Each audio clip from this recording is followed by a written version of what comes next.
Hello guys, welcome back to Education Bhumi. I welcome you all in the third session of VBA. In today's session guys, we'll discuss some of the common errors that we face while writing the VBA code and while executing that code. So one by one we'll discuss all the errors and we'll try to see what could be the possible ways to resolve these kind of errors if we face them.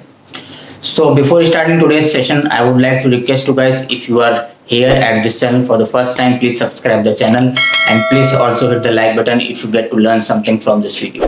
So let's start today's session guys without wasting any more time.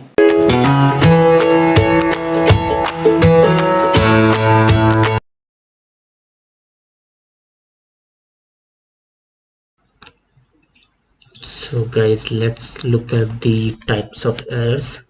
So basically there are three types of errors that we experience while writing or running the VBA code. They are compile error, runtime error and logical errors. Now let's try to understand all these three errors with the help of an example. I have written a code over here and will try to see किस तरीके से हमें compile error मिलता है, एक किस तरीके से हमें एक लॉजिकल एरर मिलता है और किस तरीके से हमें एक रन टाइम एरर मिलता है। तो पहले बात करते हैं कंपाइल एरर की। कंपाइल एरर एक्चुअली में गाइज जब भी हम कोई भी सिंटैक्स में एरर करते हैं, suppose I have written down a simple code over air. ये कोड क्या कर रहा है कि ये कोड इस वर्कशीट में जाके शीट 1 में जाके रेंज D3 में वैल्यू टाइप कर रहा है, एरर टाइप। अगर मैं इस कोड को अभी रन करूँगा तो आप देखेंगे ये D3 में जाके शीट 1 में D3 में जाके एरर टाइप लिख देगा। Let's check it out. ये देखिए यहाँ पर इसने एरर टाइप लिख दिया। Now it is running perfectly right now. अगर मैंने यहाँ पर suppose at the time of writing a code, suppose मैंने ये कॉमास ही मिस कर दिए होते तो it would be giving me a compile error. जब भी हम कोड लिखते समय कोई एरर करते हैं, कोई सिंटैक्स में कोड को सही लिखने के दौरान उस तरीके के एरर्स को हम कंपाइल एरर कहते हैं। तो अगर मैं अभी इसको सही कर दूंगा तो ये एकदम परफेक्ट काम करेगा। Look, it is working perfectly. Second one is also working perfectly. So these are the basically compile errors. Now next type of error is runtime error. Runtime error generally हमको तब आते हैं जब मैंने कोड एग्जीक्यूट किया और execute करते समय मुझे कोई एरर हुआ।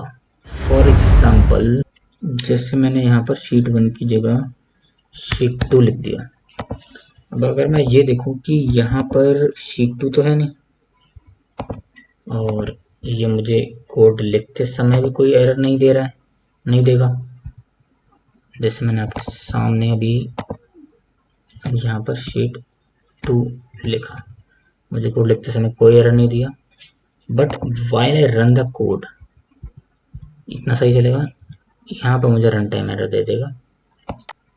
These kind of errors are known as runtime error. जो errors हमें at the time of executing the codes we get to know about those errors. These type of errors called as runtime errors. इसको सही कर लेते हैं तो ये सही रन करेगा। ओके, तो अब इसको हटा देते हैं फॉर नाउ। अब तीसरे एरर के बारे में बात करते हैं जो कि है हमारा लॉजिकल एरर। लॉजिकल एरर क्या होता है? At the time of writing the code भी पता नहीं चलता है, at the time of execution of the code भी पता नहीं चलता है, but these are simply the errors that we have mistaken while writing, understanding or while making some logic in the code. जैसे एक एग्जांपल लेते हैं, मैंने यहाँ पर लिखा है समथिंग, कोई वेरिएबल ले लिया मैंने यहाँ पर, समथिंग इज अ वेरिएबल। यहाँ पर इसको डिक्लेयर भी कर सकते हैं, समथिंग इज इंटीजर। इंटीजर है तो इंटीजर कर दिया हमने। ओके, तो यहाँ पर मुझे क्या चाहिए, पहले मैं यहाँ तक कोड को रन कर लेता हूँ। नाउ अब मुझे इसमें क्या चाहिए, सैमसंग में मुझे एक्चुअली में सैमसंग में चाहिए E4 से लेकर मेरा, हाँ, giving me a compile error. E4 से लेकर E6 तक मेरा जो भी सम आए, E4 से लेकर E6 तक का जो भी सम आए वो मुझे यहाँ पर बता दे।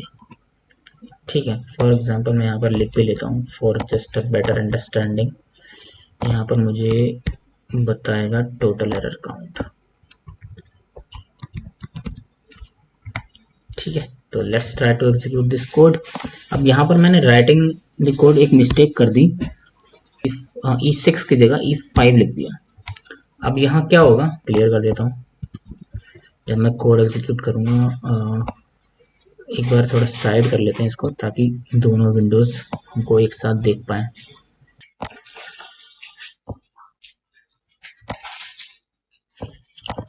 चलिए रन करते हैं कोड को, देखते हैं कोड हमारा क्या कर रहा है।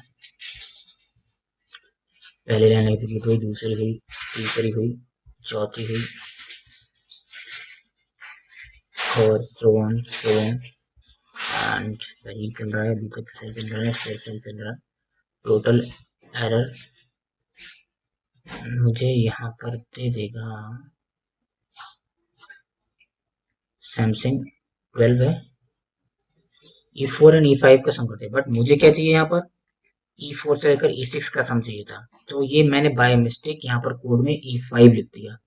कोड बिल्कुल परफेक्टली चला, उसने कोई एरर नहीं दिया, और यहाँ पर जो वैल्यू दिखाएगा टोटल एरर्स की वो गलत दिखाएगा। क्यों? क्योंकि मैंने यहाँ पर रेंज ही गलत दी हुई है।